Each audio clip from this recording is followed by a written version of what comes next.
Thanks, Leader GiaQuinta, for joining us. We really appreciate it. We'll get right to the questions. House Democrats released their agenda last week called the Working Hoosiers Agenda. Some of what it addresses: property tax relief, the cost of health care, rising utility rates. It also calls for more state money to fund public schools. So knowing that the Republicans have a supermajority, how do Democratic lawmakers make sure that the voices of their constituents are heard on some of the issues that your agenda wants to address? How do we do that?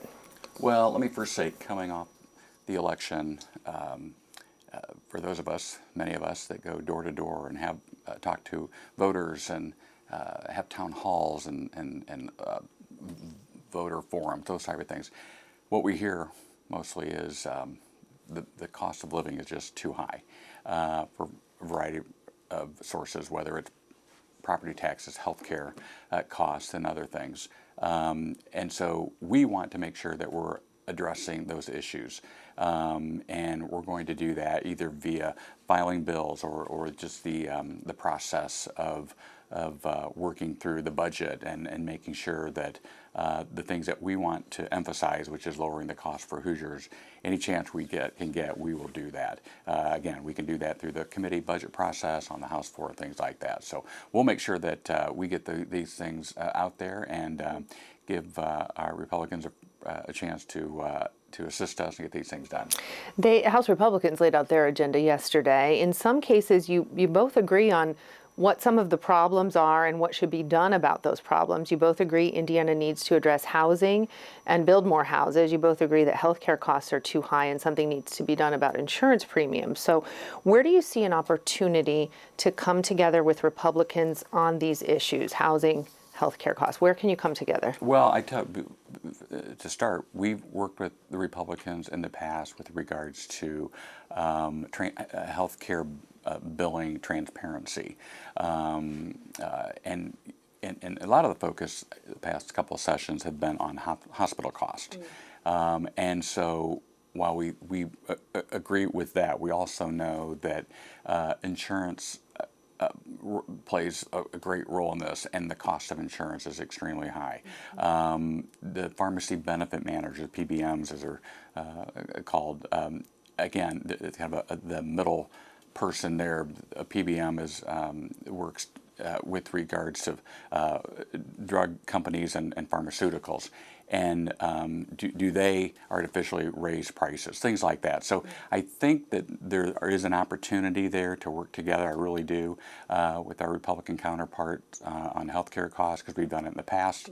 When it comes to property taxes, one thing we do want to caution is that when we're doing these things, we want to make sure that we're not hurting local governments. Most of the things that local governments have to fund, most of their budgets go toward police and fire. So whatever we want to do with regards to property tax, we want to make sure that we're not defunding police and those fire departments, if you will, that local governments have to take care of. Also on the issue of health care, in his inaugural speech this week, Governor Braun addressed the need to tackle health care and chart a new path. He said, "We can accept high health care costs is inevitable or take on the opaque system to lower cost and increase transparency for all Hoosier families, like I did in my own business 16 years ago." How specifically will Democratic lawmakers address this issue? Will Hoosiers see a tangible change? Well, one thing that we can do is continue to work on capping prices, particularly prescription prices, things that we've worked on in the past. We've put up amendments and bills to do that. So whatever we can do to specifically lower healthcare costs or cap the rising cost of prescription drugs, healthcare costs, those things, we're going to continue to do so. I would like to see what the governor has in mind. Sounds like he has some experience there with his own business, so I'll be interested to see what he has in mind. But I do think there's an opportunity to work together on this. Yesterday, House Republicans, in their list of priorities, they offered up a bill, the last one, having some counties in Illinois that have already voted to leave the state in the past join Indiana. We've heard a lot of reaction to that. Indiana Democrats have suggested, the state party, that it's just a distraction. What was your reaction when you heard that? Yeah, it's a little bit of a head scratcher, I have to admit. I know You've asked several questions with regard to the number of issues that we have to tackle this session, and I wouldn't put this one at the top of the list by any means. We have issues, as you stated, with regards to the cost of living in general, property taxes, health care, other things that we have to do. There's a whole bunch of issues with regards to education. We want to fully fund pre-K in this state, which hasn't been done ever. We've got this pilot program that's been going on forever. So there's a host of issues that we have to work for Hoosiers, and I'm not really concerned about helping right now, frankly, the folks of Illinois. Speaking of fully funding on my way pre-K, how do you pay for that? Where does the money come from in a budget session when we already know that less revenue is coming in this year than in years past? How do we fund that? Well, it's a matter of priority. We prioritize things every year. That's what you do in a budget. And when we're talking about increasing or expanding the role of paying for folks to go to private education, and it's an additional $200 million alone to take the cap off of the private school funding. Already it costs $1 billion over the biennium to send kids to private school. And so basically the proposals that I'm saying with regards to funding private education in the form of school vouchers is that anyone earning any amount of money, millions of dollars, will qualify. Unfortunately, folks that earning, I believe, $46,000 is anything over that doesn't qualify. So we've got a real issue there with regards to paying for private school. There's money there that we could use to fully fund pre-K. In terms of education, House Republicans talked a lot yesterday about deregulating some education when it comes to the oversight of charters, requirements for teachers, and leaving it to the locals to decide some of that. Do you have concerns about deregulating education in the state? Are you concerned about the outcomes because of that? Well, I will say this. Every year it seems like we're tinkering with education in this state. There are constant changes. I've talked to my colleagues on the other side of the aisle that we both privately agree that we should just leave things alone for a couple years and just say, hey, can we see how we're doing so we can measure that against what we implemented just a year ago or 2 years ago before we start changing things again. And these changes, I think, have a great impact on school systems, not only superintendents who run the schools, but obviously the teachers. And I think that leads to a lot of frustration, which is one of the reasons we're losing teachers, one of the reasons we're having difficult attracting and getting folks to become teachers. So this constant messing around with education has really hurt our all the players in education, and we'd love to see it just come to a halt. If there are some ideas with regards to rolling back some things that we put in place that aren't working, our folks will certainly take a look at that. Mm-hmm. Governor Braun has suggested raising the starting pay for teachers as a way to attract more into the profession and also retain some by giving compensation-related increases. Thoughts on that? Oh, sure. I mean, we've proposed bills in the past. And I don't know exact numbers, but probably $60,000–$65,000 to start. We've House Democrats, we've had individual members that have proposed those sorts of things, so we would be for that. House Republicans want to go after prior authorization, hospital costs. We've already talked somewhat about healthcare, but putting more scrutiny on nonprofit hospitals for what they're charging. How do you feel about the direction they're taking with that? Well, you know, with asked about pre-authorization, yeah. And I know that's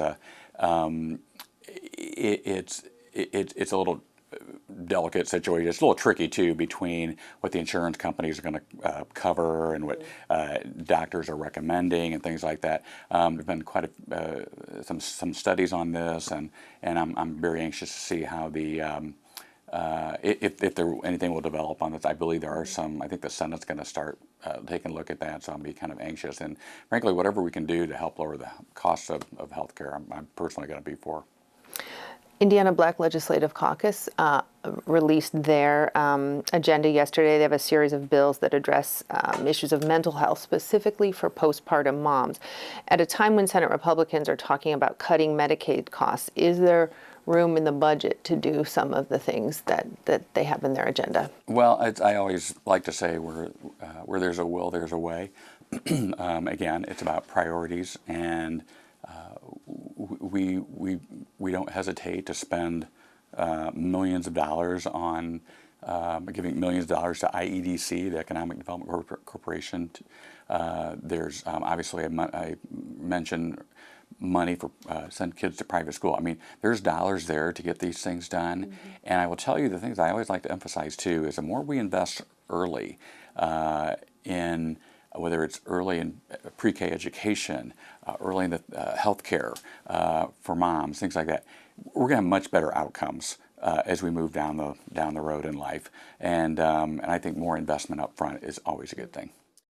I was looking at several House bills that have been filed this session, appearing to kind of take aim at undocumented immigrants, specifically children in schools. Part of the argument on this issue that we hear broadly is that communities can't afford to support the undocumented community. Where do House Democrats stand on those bills and that argument? I haven't seen the specific bills like that. I would love to be able to read those and see and kind of what the impact would have on communities, and that's something I just would like to look more into. I do know that when look, House Democrats we're certainly a law and order party. I mean, we want to make sure folks are following the law, but I also know that well, I'll put it this way. We'll take a look at the bills and see how they're written and what will happen from there. House Republicans have a bill that incentivizes building more nuclear reactors in the state. Reaction to that? Have you heard about that? I haven't, but I do know that energy is certainly going to be a big topic, very interesting one. We've got data centers being built around the state, including one up in my area, and I'll be interested. I think we're all a little bit concerned about the energy use that it will take to fund the data centers. Are those costs going to go back on the ratepayers, things like that. So I think it's going to be a really kind of interesting discussion, one I'm actually looking forward to. Beyond this year's legislative session, this past November election, Democrats had some pretty big losses. Where do Indiana Democrats go from here? What needs to change? Maybe strategy, messaging, leadership. Where do Democrats go? Well, I will say this: while we will always, as House Democrats and Democrats across the state, want to make sure that we're running strong, good elections and put up great candidates, and we think it's great for democracy and brings out the best in everybody, frankly. And I was very pleased with the folks that ran on our side, and our folks our incumbents did very well. Most of them, frankly, increased their margin of victories, and because they're talking about, I think, the issues that matter most to Hoosiers, and that's really what we have to focus on, which is make sure that we have a strong education system in the state. We're doing everything we can to lower costs of all kinds. We want to make sure first-time new folks have a chance to purchase a home and those things. So anything again that we can do to lower the cost for Hoosiers, we're gonna work to do it this session. Moving to the new governor, when he ran for the United States Senate, he kind of ran as an outsider, but he's kind of an insider here, right? He used to be a state representative here about a decade ago. So do you think that will help with the relationship in House Democrats working with him, that he's a former colleague? Former colleague, former Democrat too. I do. I've talked to, he was on Ways and Means Committee, and of course Ways and Means meets a lot, so I've talked to some of our members on Ways and Means that served with them, with Governor Braun back then. And the fact that he understands the process and understands that what both the majority and the minority, the roles that they play and things like that, I think will be very helpful. So it'll be my first time that I've worked with a governor that had served in the legislature, so I find that kind of interesting. So that you actually kind of know someone that you've worked with, instead of someone that's totally new to us. So I'm looking forward to it. Pew Research Center did a study that broadly showed that people have lost faith and trust in their elected officials. Given some of the issues we've had in Indiana, like the $1 billion Medicaid shortfall, what can lawmakers do on both sides of the aisle to restore the faith and trust of people who put you here? I think that we have to be as transparent as possible, and make sure that the issues that we're going to be talking about get fully vetted. I don't think we can be doing, let's not do things at the last minute. In 12 months we'll be back here again. So if something isn't vetted properly or isn't thoroughly thought out, then it should just be punted to next year. But I think as much of an open process, as possible, especially I want to always make sure that folks have a chance to weigh in on the issues. Things can move kind of quickly in the legislature. We're only here for 4 months this year in a long session, and a short session next year is even less. So I think we just want to be as transparent as possible. And honestly, if there's mistakes, own up to it, and let's see what we can do then as a group to make sure that most mistakes don't happen again. The State House and what goes on here can seem maybe overwhelming, complicated at times to the average person. What advice do you have for Hoosiers on how they can get involved in understanding the process more and better understand what their elected officials are doing? How can folks get involved firsthand? Well, I believe most representatives and senators send out surveys in the beginning of session. Fill those out. You can do it online. Make sure that your voice is heard. There'll be town halls. I know that many reps hold town halls throughout session. Try and attend.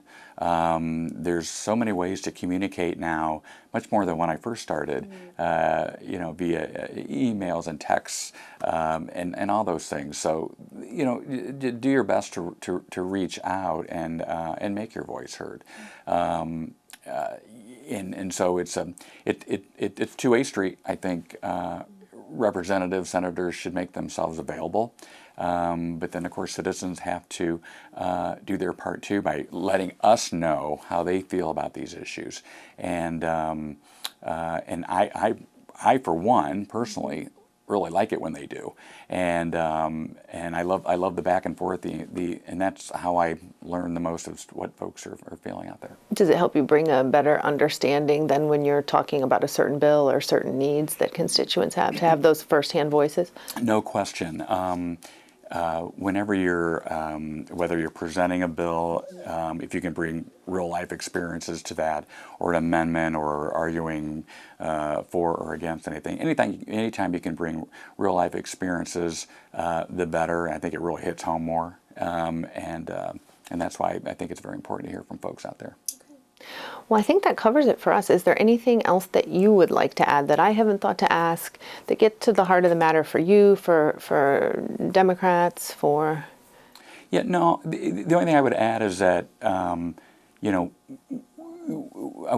I said this early on too, the session started, if we're not addressing the issues that matter most to Hoosiers with regards to the cost of things happening in the state, making sure that we're doing everything we can to strengthen public education in the state, and then we have some other issues with regards. We want to make sure that our police and fire have the things that they need, and we also want to do things whatever we can to support our veterans that have served us so well in this state.